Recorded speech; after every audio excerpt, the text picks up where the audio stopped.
Elementary pa lang, napapansin na nila mga gawi kong parang hindi pambabae. Kasi bis na Chinese Carter, laruan ko ay text sa cholens.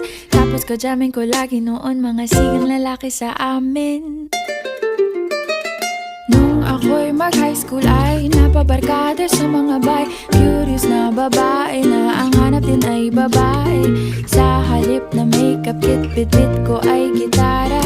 Tapos pormahan ko lagi ay long sleeves na t-shirt at faded na lonta.